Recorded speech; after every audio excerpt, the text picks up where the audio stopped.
Bismillahirrahmanirrahim. Assalamualaikum warahmatullahi wabarakatuh. Apa kabar semua? Mahasiswa Stikas Gria semester 7 keperawatan kritis. Baik, pada kesempatan kali ini, salah satu materi inti dari keperawatan kritis adalah tentang Basic Life Support atau sering disingkat dengan BLS. BLS ini menjadi salah satu kompetensi dasar yang harus dimiliki oleh perawat, baik dalam konteks keperawatan kritis maupun non keperawatan kritis. Artinya apa? Setiap perawat wajib mempunyai kemampuan untuk melakukan namanya basic life support. Nah, dalam konteks keperawatan kritis sebenarnya lebih daripada itu, selain melakukan basic life support, seorang perawat juga diwajibkan atau diharus seyogianya harus mempunyai kemampuan untuk memberikan advanced life support. Dalam hal ini, basic life support ditambahkan dengan automatic external defibrillator atau defibrillator yang sering dipakai dalam perawatan ICU. Baik, kali ini saya sedikit mengulas tentang basic life support yang nanti juga ada praktek tentang BLS. Kita sekarang ke teori saja dulu seperti apa konsep dari BLS. Tujuannya apa? Pembelajaran kali ini tujuannya adalah memahami pengertian BHD. Kemudian tujuan dilakukan BHD itu apa? Pemahaman bagaimana chain of survival-nya. Kemudian kita bisa sebenarnya mempraktekkan high quality CPR yang nanti kita salah satu materi di praktikum tentang BHD.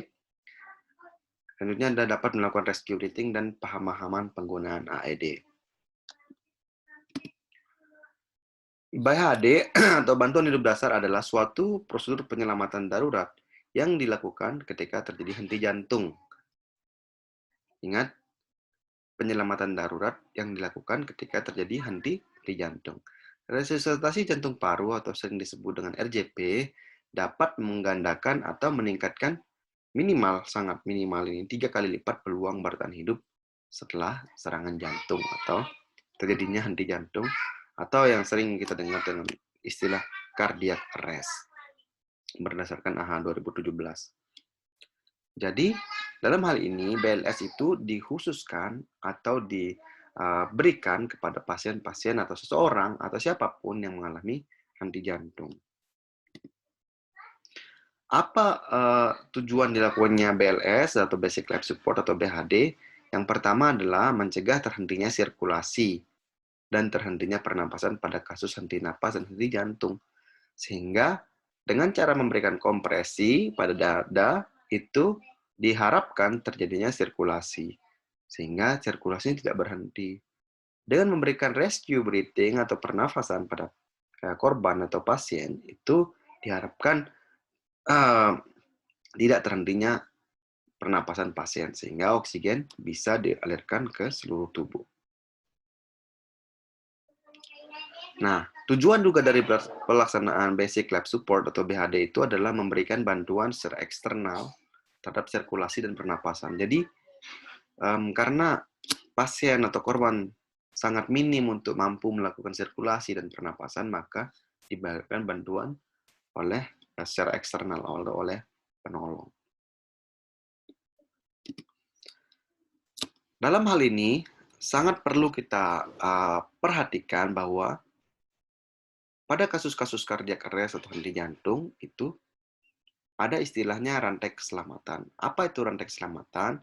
Ini adalah sesuatu atau kegiatan yang tidak dapat terpisahkan satu sama lain, sehingga terjadi peluang hidup atau pelaksanaan BLS itu dapat dilakukan secara maksimal. Ini adalah rantai keselamatan di luar rumah sakit. Nah, seseorang itu harus mengetahui tanda terjadinya henti jantung. Bisa dilihat dari nadi karotis atau nadi pasien dan juga pernapasan pasien seperti apa.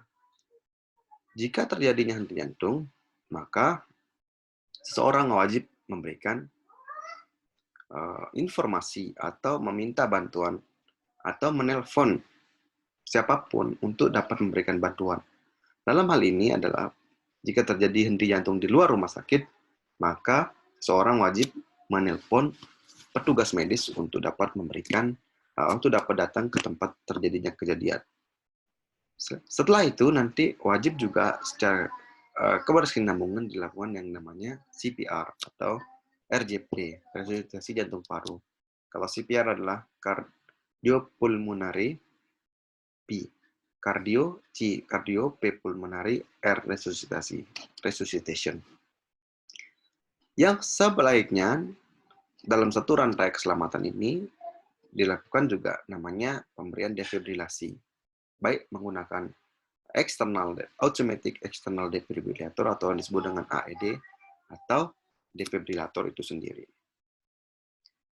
Selanjutnya harus dilakukan load and go ketika terjadinya untuk melakukan pertolongan yang lebih efektif. Dan jika terjadi post cardiac arrest atau yang disebut dengan ROSC, return of spontaneous circulation, maka perlu dilakukan yang disebut dengan perawatan post cardiac arrest atau perawatan ROSC. Ini adalah salah satu rantai keselamatan di luar rumah sakit yang wajib diketahui oleh petugas-petugas medis jika memberikan pelayanan pada pasien-pasien yang henti jantung.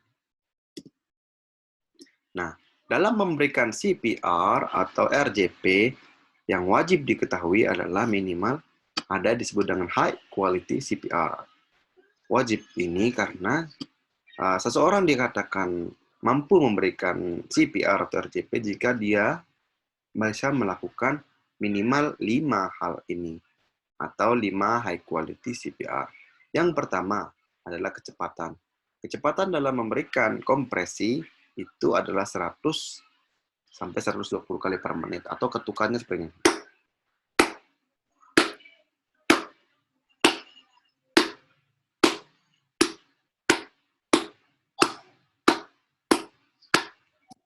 Atau nanti iramanya tidak mengikuti detik tapi lebih dari 1 detik itu 2 kali kompresi. Kedalamannya berapa? Pada dewasa kedalamannya 5-6 cm, pada anak 4-5 cm. Tidak boleh terlalu dalam, tidak boleh terlalu dangkal. Kalau terlalu dalam dikhawatirkan terjadinya fraktur pada kosta. Jika terlalu dangkal dikhawatirkan tidak mencapai pada maksimum dari sirkulasi pasien tersebut atau tidak maksimum jantungnya bisa berkontraksi. Recoil dada penuh artinya bahwa setelah melakukan kompresi, itu dadanya harus mengembang sempurna untuk memberikan kesempatan sirkulasi agar maksimal. Memberikan kesempatan sirkulasi darah menuju ke paru secara maksimal. Sehingga ketika dikompresi lagi, jumlah darah dalam jantung itu sudah maksimal dan dapat dipompa ke seluruh tubuh. Coba bayangkan misalnya, dadanya masih tertekan, jantungnya belum bisa menghasilkan 100% darah balik menuju jantung, dan kemudian ditekan lagi, maka sirkulasi yang menuju ke seluruh tubuh tidak efektif. Minimum interruption. Minimum interupsi artinya ketika kita melakukan kompresi itu wajib atau seharusnya dilakukan minimum interrupsi. Tidak boleh kita begitu kompresi, kita jeda 20 detik, 30 detik untuk mengambil sesuatu, atau memberikan apa, menjawab telepon, dan lain sebagainya. Dalam keadaan atau dalam melakukan CPR, interupsinya maksimal adalah 10 detik. Itu pun diharuskan pada keadaan-keadaan di mana ketika kita diwajibkan atau diharuskan untuk mengecek nadi pernapasan. Atau ketika misalnya tim bantuan datang untuk komunikasi maksimal itu pun 10 detik. Dan yang terakhir adalah menghindari ventilasi berlebihan. Nah, ini yang kadang-kadang sering terjadi di rumah sakit atau di lingkup keperawatan kritis, di mana seseorang, perawat, atau tenaga medis memberikan ventilasi yang berlebihan. Bapak Ibu tekan sejawat semua, apakah memahami bahwa dalam satu BVM, bag mask itu, satu buah bag mask dewasa itu isinya adalah 1.500 sampai 2.000 cc atau liter oksigen. Jadi ketika kita memberikan kompresi atau menekan BVM secara berlebihan, maka jumlah yang masuk pun banyak. Padahal kapasitas residu paru kita adalah 6-8 cc per kilogram berat badan. Jadi misalnya berat badan saya 60, berarti maksimal itu 8 kali 6, 400, kurang lebih 400 cc. Jadi kalau dia dalam BVM atau let's say bagging itu isinya 1.500, maka sepertiganya yang diberikan. Seperti jangan berlebihan. Dan waktunya juga jangan terus-menerus. Jadi ada jeda. Dalam AHA 2020 disebutkan bahwa pemberian ventilasi itu adalah 10 kali per menit. Jadi hitungannya 1, 2, 3, 4, 5 kasih. 1, 2, 3, 4, 5 pegging. 1, 2, 3, 4, 5 pegging. Nanti kita praktekkan. Nah, 5 hal ini wajib diketahui atau di form ketika melakukan high quality CPR. Ini yang saya sebutkan tadi, kecepatan yang adekuat 120 kali, lebih dari 120 kali per menit. Kedalaman yang efektif, coba kita lihat di sini. Kedalaman yang efektif menyebabkan tempat atau jantung dapat terkompresi secara maksimal. High quality CPR, equal dada penuh ini saya sebutkan tadi. Ketika kita tidak membiarkan dada mengembang secara sempurna, maka terjadi tekanan di sini.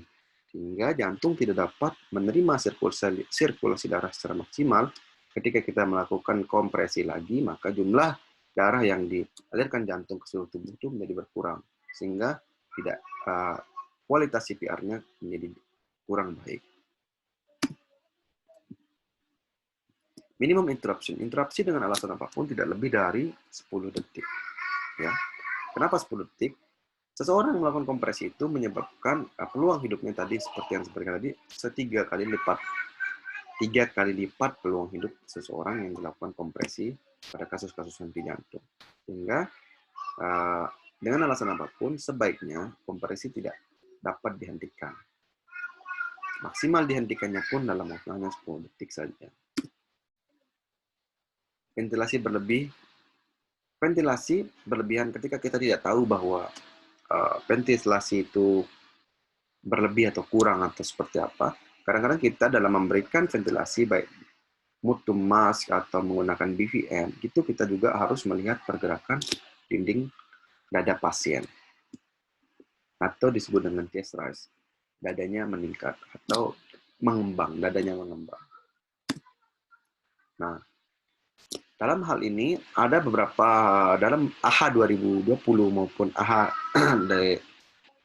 2020 maupun 2017 maupun yang terbaru menyebutkan bahwa langkah melakukan pertolongan adalah DRSCAB.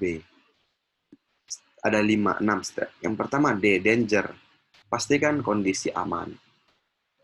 Ya. Kondisi aman untuk penolong, aman untuk korban. Pada kasus-kasus di henti jantung di rumah sakit, itu kita juga pastikan aman. Pada pasien-pasien dengan, misalnya pada pasien COVID-19, itu juga kita pastikan diri kita aman, pasien juga aman. Diri aman dipastikan dengan cara menggunakan APD pada pasien-pasien dengan suspek atau terkonfirmasi COVID-19. Jika di jalan atau tempat lain, maka kita pastikan bahwa itu aman. Lingkungannya aman pasien, aman juga pada penolongnya. Selanjutnya adalah melakukan cek respon. Cek respon dengan cara menepuk pundak dan memanggil. Ada beberapa cara untuk melakukan cek respon. Dalam hal ini adalah kita melakukan tepuk pundak dan panggil. Nah, dalam beberapa kasus atau beberapa teori dahulu atau praktek terdahulu menyebutkan bahwa kita memberikan tekanan pada sternum. Dalam AHA 2020, mulai dari 2017 sudah disebutkan bahwa pemberian rasa nyeri pada sternum itu tidak dianjurkan lagi karena dapat atau kita tidak tahu apakah pasien tersebut mengalami fraktur pada sternumnya atau tidak. Sehingga dengan cara menepuk pundak dan memanggil pasien itu merupakan salah satu untuk cara mengecek respon. Tetapi juga menepuk pundaknya juga harus yang gentle gitu, yang mantap. Jangan sampai cuma digores atau hanya dipanggil saja. Yang selanjutnya adalah shout for help atau meminta bantuan. Pada konteks rumah sakit, kita meminta bantuan kepada siapa? Kalau di rumah sakit ada tim Code Blue atau pada teman sejawat. Misalnya meminta bantuan, tolong di ruangan ini terjadi pasien cardiac arrest. Tolong panggilkan dokter, tolong bawakan AED, atau kalau di luar tolong panggilkan ambulans dan bawakan AED. Itu adalah standar yang disampaikan atau yang wajib dilakukan berdasarkan pada AHA American Heart Association 2020. Step selanjutnya adalah dengan cara melakukan kompresi yang berkualitas tinggi. Namun ketika sebelum melakukan kompresi, maka kita perlu melakukan pengecekan nadi karotis. Pada orang dewasa, nadi karotis dilakukan dilakukan pengecekan nadi di nadi karotis. Pada bayi itu di brachialis karena jarak antara leher dengan kepala itu sangat dekat pada bayi sehingga sulit untuk menemukan nadi karotis di situ, sehingga sering dilakukan atau dapat dilakukan di nadi brachialis. Tapi pada pasien-pasien dewasa itu ada anak-anak sebaiknya dilakukan atau wajib dilakukan di nadi karotis. Ketika kita pastikan bahwa tidak ada nadi, maka dilakukan kompresi. Kompresi yang berkualitas tadi ada CPR itu ada 5 high quality CPR. Setelah berapa kali kompresinya sebanyak 30 kali, maka kita berikan airway atau kita cek airway dulu. Setelah melakukan kompresi 30 kali, itu kita melakukan pengecekan airway dengan menggunakan head tail chin lift, atau dengan jaw thrust. Apakah ada sumbatan jalan napas atau benda-benda asing. Selanjutnya kita melakukan, kalau tidak ada, maka kita melakukan breathing sebanyak 2 kali hembusan napas.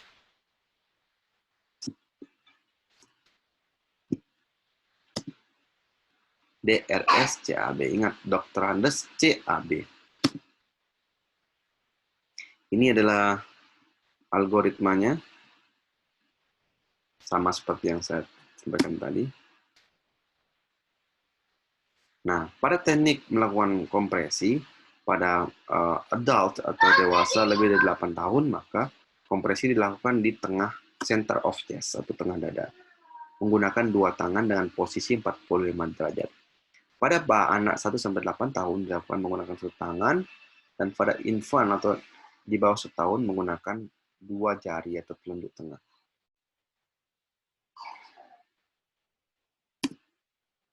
Inilah tekniknya pada bayi, ya, dilakukan dengan cara lihat ini menggunakan 2 jari, atau pada 2 penolong itu menggunakan 2 jempol.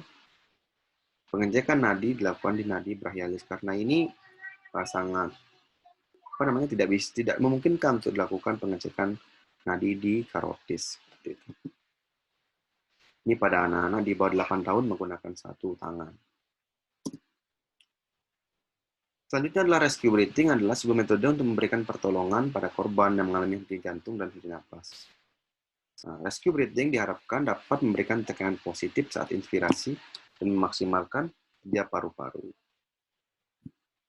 Artinya kita memberikan breathing atau pernapasan pada pasien. Cara melakukan rescue breathing ada mode to mode, mode to mask, mode to pocket mask, mode to back valve mask. Mode to mode ini, mode to mask ini, mode to pocket mask ini, dan mode to back valve mask atau BVM ini. Namun, mode to mode tidak disarankan lagi dalam keadaan COVID seperti ini atau pandemi karena kita mengkhawatirkan terjadinya penularan COVID-19. Nah, selanjutnya apa itu AED? Kalau sering dengar AED adalah artinya Automated External Defibrillation. Atau AED adalah sebuah alat elektronik portable yang secara otomatis dapat melakukan diagnosa aritmia jantung dan takikardi ventrikal pada pasien.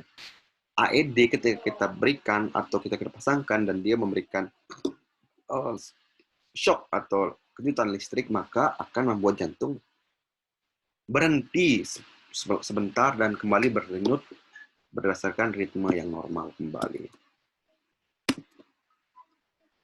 Sebenarnya AED itu didesain untuk orang awam, namun di Indonesia penggunaan AED bahkan oleh tenaga medis pun sangat jarang digunakan, bahkan menjadi alat yang sangat canggih menurut sekarang. Tetapi kalau di luar negeri, tempat saya kuliah juga, AED itu dapat diberikan oleh siapa saja.